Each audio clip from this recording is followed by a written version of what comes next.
Hello everybody and welcome to the People's Poll, the show on Mondays where James and I discuss a topic of your choosing.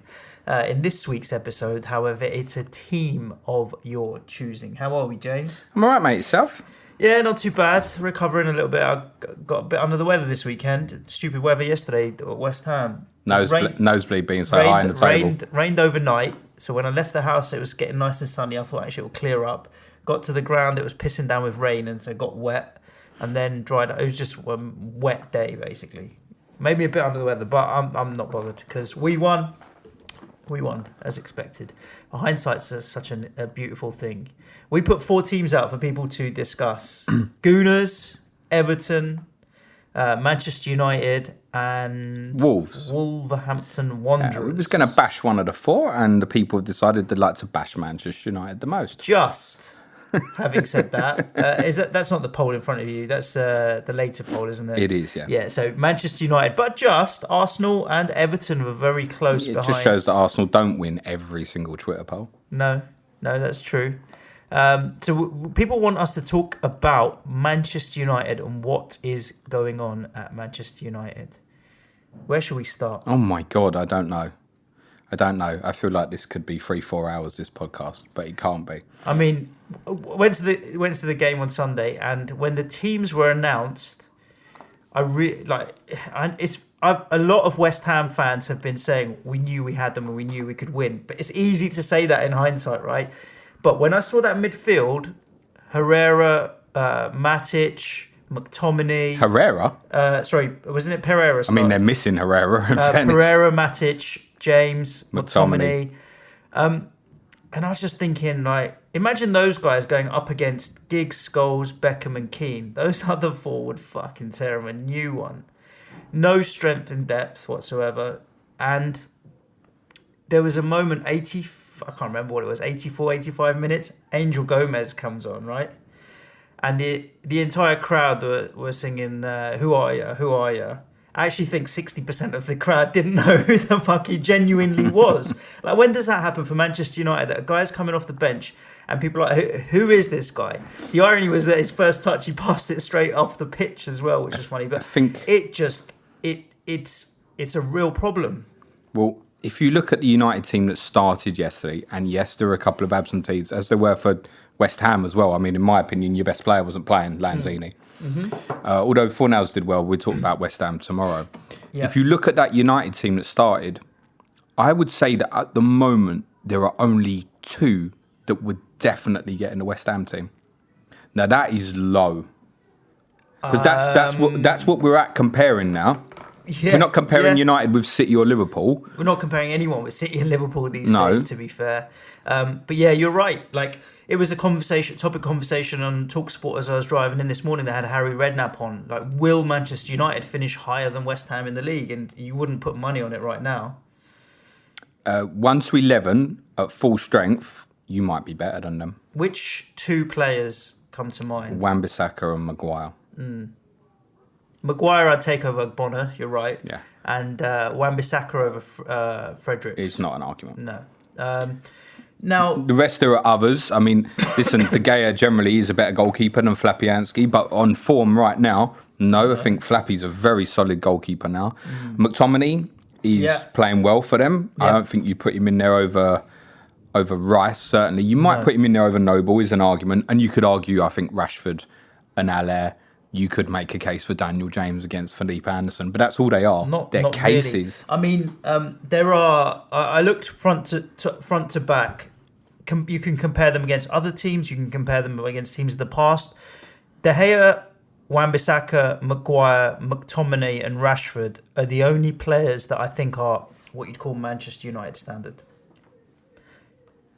Would you go out open market and be able to get players that were massively better? No. And McTominay is still a work in progress. I think he's playing well. Yeah. Rashford isolated, like Rashford with no support coming in from midfield, which he didn't have yesterday, is just a shadow of a player. Like, what's the point? Well, I don't know if you were obviously at the game yesterday. Yeah. I don't know if it would have been clear to you what we saw on the TV, which was him like panting for breath 20 minutes in, Marcus Rashford. So I don't know if he came into the game injured or was feeling unwell. he had to run a lot. He was running a lot, running But there down were the times channels and there trying was to make one things happen. But there was one in the first half where United won a throw in right kind of on the halfway line, and Ashley Young ran to take a quick throw, and Rashford's just standing there. And Rashford's never going to become an elite striker if that's what he's thinking. Yeah. Because all he had to do was turn and spin in behind, and he would have been away from a throw in. There were a few occasions where he did use his pace, but yeah, not getting too sidetracked by just specifically yesterday's game, because we'll do that on Tottenham. Yeah, that will be enjoyable. You asked the question on Twitter as well. Who's to blame? Is it the former managers? Is it the current manager? Is it the players on the pitch? Or is it our friend Ed Woodward? Well, I would have liked to have put the Glazers in afterwards, and a lot of people have responded and quite rightly said the Glazers should be in there. I took the opinion of not including the Glazers in that poll because if you look at the money actually physically spent in the last 5 years or so net, it's comparable to City. It's about 100 million difference, which might sound like quite a lot, but that 100 million short of City is about one player, two players, 600 million more than Spurs, right? Yeah, for example. Yeah. But clearly people think Woodward is the problem. And one of the reasons I wanted to put this out there in terms of who was to blame, it's interesting to see, and I don't know if this is kind of emotionally attached, that not a lot of people are holding Solskjaer responsible at the moment. For example, more people think it's on the current players than Solskjaer. Mm-hmm. I wondered the impact on past managers, but the consensus is it's from the top of the football club is where the massive problem is. I don't know if I agree that it's Ed Woodward's fault. I'm going to be controversial here. Go for it. How much of Tottenham's on the pitch success or issues come from Daniel Levy? Well, you might argue that because Daniel Levy doesn't bring the checkbook out enough, it's restricting us, but that's a different conversation. See, Manchester United spend money. Yes. And Ed Woodward's job, in the same way that Daniel Levy's is to run a profitable, well-run business that's moving forward and going in the right direction. He has no bearing or no influence on what happens on the pitch because he's not a football guy. Right? He's not. And everyone's always said he comes from a banking background. So his job is to run the club in a way that it makes a profit and there's enough money to invest in players. Does he do that? Yes, he does. I think Ed Woodward is as shrewd and savvy as Daniel Levy's a prime example of what you want to aim for in the chairman of a football club. He's up there with that. He runs the club well, they make a profit and they reinvest in players. You can't argue, like you said, they've spent money. It's got to go in. It's the recruitment of players and talent without a plan that's the real issue for me. Yeah, United's transfer approach, I use the term quite a lot, scattergun. And does that mean previous managers? Well, for me? they've ended up in a position, we said it a lot last year with like Sanchez, Martial, Rashford. Their best position for all three of them was wide on the left. Mm-hmm. Sanchez has gone. Daniel James's best position is wide on the left. I know he can go and play on the right, so could Rashford, etc. And they can probably all play through the middle. Lukaku's gone, who I think we all agreed didn't fit United's style and wasn't going to work for Manchester United. So it was better for the two parties to both separate and go their different ways. But they haven't replaced him. This is the issue, right? Clubs like City, even yourselves, what have you, will have a plan B or a backup plan. They'll buy the player they want before they let the other player go sometimes. And they haven't. And they let Sanchez and Lukaku leave this season. Rashford's obviously now injured. What do they do up front? Like, honestly, I was enjoying the game yesterday, and it's not my nature to poke fun at people when they're down. But when you see Jesse Lingard coming on to play as your number 9, yeah, you're fucked. It's not a good situation to be in. And they should have replaced those strikers. It's not like they didn't get any money for Lukaku. They got a lot of money for Lukaku. If the likes of Aller's available for 45 million, and other strikers that have come into the league as well at prices around 40, 50, 60 million, they should have been able to buy somebody. The thing is, United need elite players to fix this. The problem doesn't stem with these kids, like Rashford, James, McTominay. They're all right, these kids. They've got no... I mean, you would probably right now put Maguire as the leader of that team already, I would say, possibly. Yeah. In terms of you could give him the armband and get on with it. They're missing leadership. They're missing characters. we should obviously twist this a little bit and say, obviously, look, with Pogba and Martial back in the team, that's a different team. Mm-hmm. And I think, like, they have to, I've said this so many times on the main pod, they need to get Pogba in at a 10. Because one of the things they are at the moment, and this is harsh, they're fucking boring. Really boring. There is no creativity in that team. Juan Mata has been a brilliant Premier League player. I love Juan Mata. He's still a good footballer. He wouldn't get into the majority of bottom half Premier League sides now in these current guys. I don't know if I agree with you. Maybe you might be right. I mean, there is a lot of talent in the lower leagues, a lot of depth in the league. Creatively, you're right. Like, would I put him ahead of a Harry Wilson who scored the other day? Maybe not. Would I put him ahead of David Brooks at Bournemouth if I had him? Maybe not. You're looking at other creative players. Like, he's not going to get into. I mean, Leicester. Like, he's not getting in ahead of Maddison or Barnes. You're not far off there. Well, I don't think he would be part of United's best 11 in any case. They have a massive problem through the spine, which they've fixed a little bit with Maguire's signing. And Lindelof, for me, I feel like he's taken a real step back this season on his last season performances. And I think part of that is he's resting on Maguire. I think Maguire's going to get him out of trouble. And because he's playing in between him and Wan-Bissaka. His distribution, because you need your centre-halves to be so poor. It was really bad yesterday. And it was Lindelof that stepped across, like Yarmolenko stepped across him when he put the ball in the bottom corner. He just let him ghost past him. And you're right, that it felt like he was saying someone else would pick it up. Yeah. And it didn't happen. Whereas I think last year, playing alongside others, he was taking a bit more responsibility for himself. I think he's bang average. Ashley Young at left back, I never want to be too critical of because he's still a wide player. And he always gives his all, unlike others in the United shirt.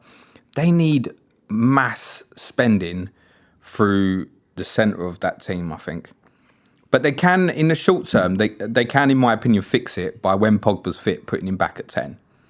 And then suddenly, if you've got a front three of Martial, James, Rashford, however you want to set it up, that as a 4 then is threatening. I actually thought Matic for the first 25 minutes yesterday was good. And then he just died a death again. Doesn't get round the pitch anymore in the way he used to. But I thought he was at least setting a little bit of the tempo in terms of retaining the ball for United. But he's so sideways and dull. McTominay's the only one yesterday you're looking at going, you've got drive from a deeper position to try and carry this team forward. He was a real standout yesterday from their team. If you had 300 million, you're Edward today, all the Glazers, you've got 300 million to buy players.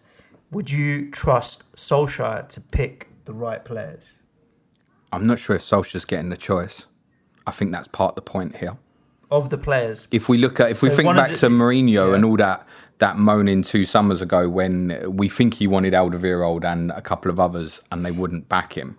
In fact, it was just last summer, wasn't it? Yeah. 15 months ago or whenever. And they wouldn't back him. Has Solskjaer been told he's got to work within something here? You kind of said it earlier in saying that there are... Manchester United right now is a profitable business. It always will be, right? Yeah. The Glazers are constantly refunneling this huge debt that they'd put on the club. I don't know the numbers, but it's in the hundreds of millions, which they're constantly paying serious interest on. It's coming down over time. Eventually, when it gets to be a debt-free club, it'll be richer than any other. But by which point they might be in a position where they're kind of in the position Liverpool got themselves in the mid-90s, where they just became so far behind. And being that far behind now, 25 years later, to what it was for Liverpool in the mid-90s, is much more difficult to recover. Let's be honest, let's look at Liverpool, bar obviously last season and the Suarez, Sturridge, Sterling season in 2014. Liverpool have never challenged for the title, really. Yeah. United are in a crossroads at the moment where it can get so bad, I think, that you're looking at that for them being 20, 25 years off it. I think that's possible. I think a lot of fans are realistic that that's probably about right. That's not acceptable for Manchester United. No, but only one team a year can win the league, sadly. So it may be that's the case. But not getting Champions League football will be a massive disappointment this season. And you can't see it at this point. Arsenal have their own problems, but they still will score a lot of goals with the front three that they have and get themselves out of it like they did yesterday. I think Arsenal at home, pretty much you can put your house on. Liverpool and City are Liverpool and City. Chelsea are a better team at the moment than Manchester United, from what I saw yesterday and what I've seen this season. The thing is, I was talking to Ted, Rotation FPL, our Chelsea correspondent on Twitter DMs yesterday. I know, shock horror, I used the DM feature on Twitter to have a conversation with someone. But Ted just messaged me out of the blue. He wanted to talk about Yarmolenko, actually, but that's just a second conversation. And I just said to him, I feel like with Chelsea, at least I feel like there's a plan. There's a structure. The transfer ban helps or doesn't help, but they know what they're working with. And I feel like Lampard's got a way he wants to play and a plan. United, I don't know what the plan is. No. I don't see a structure. I don't see them going in a direction towards something. Chelsea, this time next year, with the experience, Loftus-Cheek comes back, Hudson-Odoi's fit again, Pulisic is up to speed. That's a good team. A lot of attacking potential there. United, I don't know where I'm looking, really, for a plan. You can't see United matching the goals of Chelsea, Arsenal or Spurs. Not at all. And that's why they won't, in my opinion, get top four. No, at the moment, I can't see it. I can't see it. I think there's way too much to do there. To flip it on the other end, because probably people are thinking a little bit, oh, you haven't mentioned FPL assets at all. Listen, there's obviously not a lot to mention here. They've got the best expected XG for conceded goals so far this season, United. That doesn't surprise me. Whilst we won yesterday, I said it to Is My Cat playing. It was solid, not spectacular, the performance. We weren't creating chances to a penalty. I don't think West Ham were great yesterday. We did enough to win. Yeah. But it was solid, not spectacular, and that's fine. I'll take that. But yeah, so it wouldn't surprise me if Manchester United have a low XG. Defensive assets, yeah, potentially, but they'll still leak a few. I think if you've got Maguire or Wan-Bissaka, stick him for a bit is probably what I'm advising. Wan-Bissaka is still top 5 owned defenders. Maguire's way out. He's not got high ownership at all, but Wan-Bissaka is still 20-something%, 24, 25%. You're not going to be selling him at all. I think you can look at Daniel James as well, just because of the price. It's okay. Was it 6.2? Is he Daniel James? Yeah, now? He's 6.2, but he hasn't returned in the last. He might even play through the middle against Arsenal if Rashford's out. I mean, Martial, was it before game week 4 against Southampton? It was like, will he make it? Will he not make it? And he's still injured. Yeah. Like, what's going on? It wasn't supposed to be a long one, was it? Well, neither was Pogba. So what do United do? I don't think sacking the manager's the answer. I never think sacking the manager's necessarily the answer. See, where they're going to have a massive problem as well, and Woodward's going to have a massive problem, is you can tell even from, the just under 1,000 people that vote on that poll, most of the people are laying the blame towards him, right? Yeah. Like, if Woodward goes and sacks Solskjaer, it's just going to ramp up the problem, because he's kind of made a rod for his own back by appointing someone who the fans love and will give time. Yeah. When Solskjaer got the job temporarily, I think a lot of us were like, okay, they can write this season off. Yeah. And then they'll get someone in the summer. Now, obviously, he did really well. And in March, we said it so many times, we all sat there and went, well, he kind of deserves that, doesn't he? Yeah. The thing is, although sacking him is probably not the right answer, I don't think any of us either truly believe that Solskjaer can really turn this around either. Yeah, I agree with you. I don't see it. I see their strengths being if they can put that front four on the pitch, they'll counter-attack teams really well. It's not going to help them in games like yesterday and Palace at home, which admittedly they were a bit unfortunate on. Leicester at home, they got in front. It seems like if they don't get in front, they've got huge problems, United. Because they haven't got the creativity. That's why I say play Pogba at 10. Yeah, similar to West Ham, I'll be honest with you. It's like if we get in front first and then teams have to come on to us, we can attack on the counter. Breaking teams down isn't our strong point. Same for United. They need to be playing counter-attacking football and getting in behind when other teams are trying to attack them. And obviously, because we had the early goal, we didn't need to do that so much yesterday. It's going to be a struggle for them. Yeah, I think so. Unfortunately, the only way I see it getting reversed for United is spending money. Mm. And it's not often what we kind of really often want to advise and say that's what it's got to be. No, I think United really are a unique case. They really need a solid goal scorer.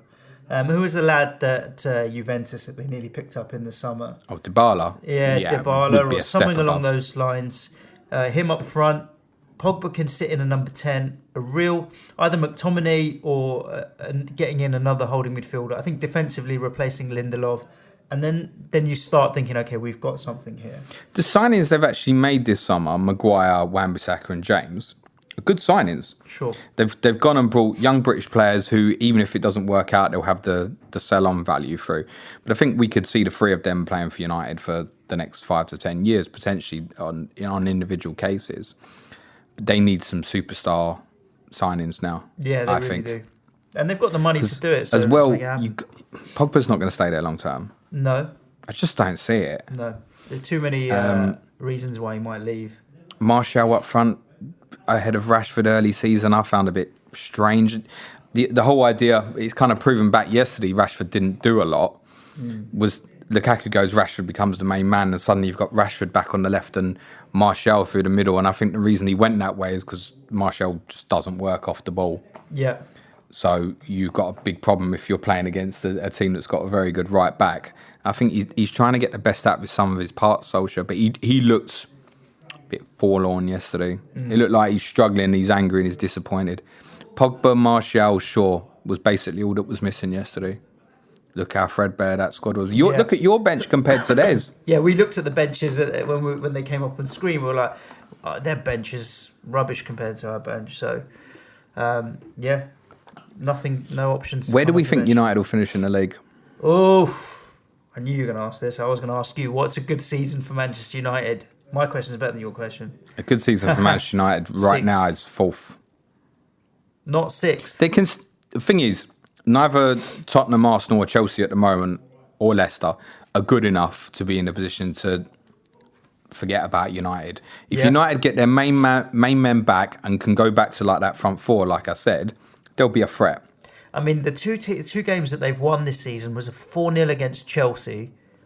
I think if you play that game again right now, it wouldn't be a 4-0 to Manchester United.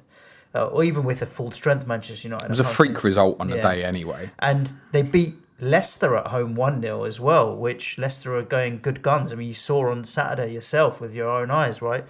I don't think if they played that game another 4 times, United would win all 4.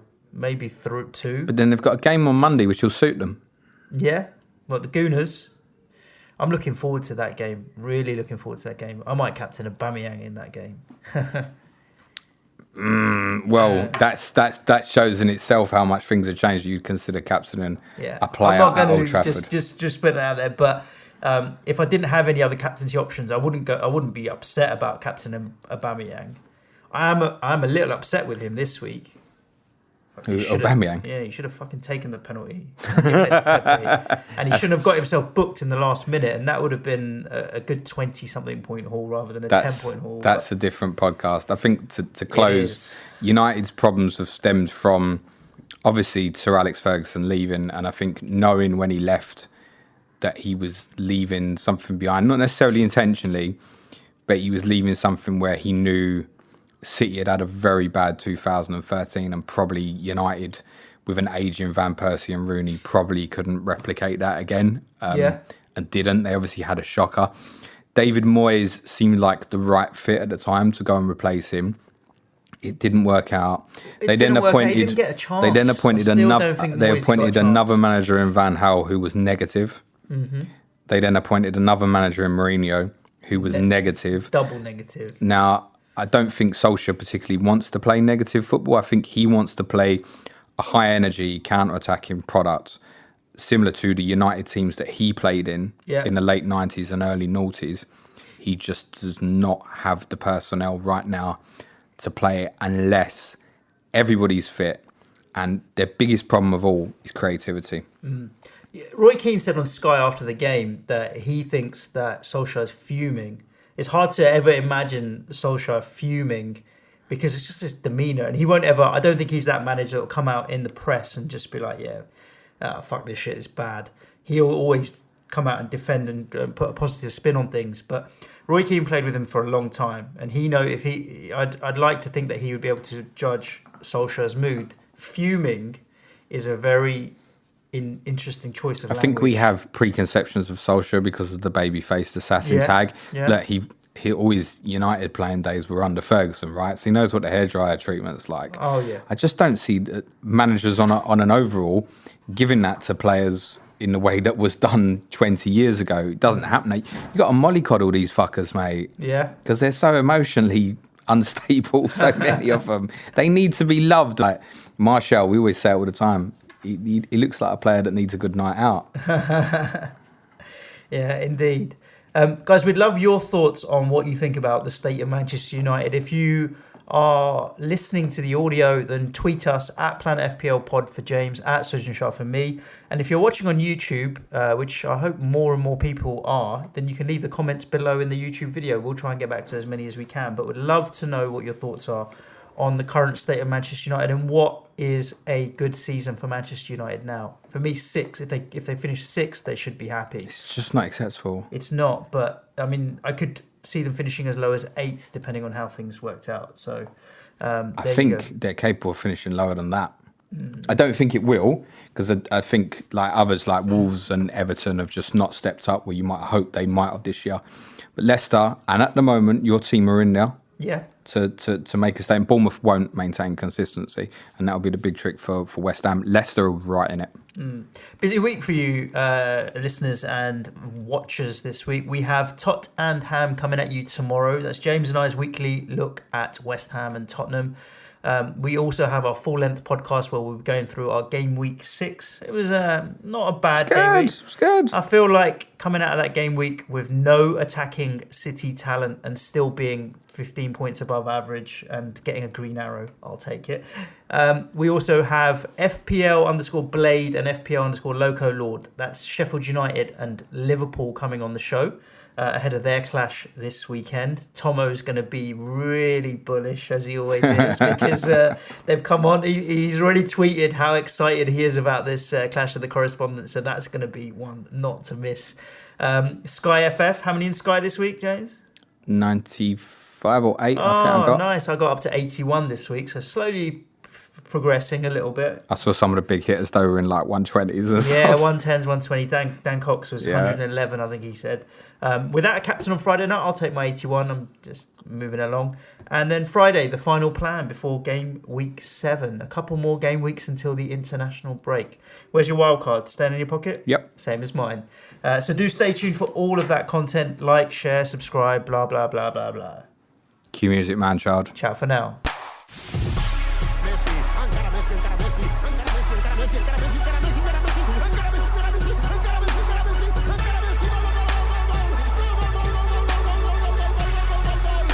Fantasy Football Show.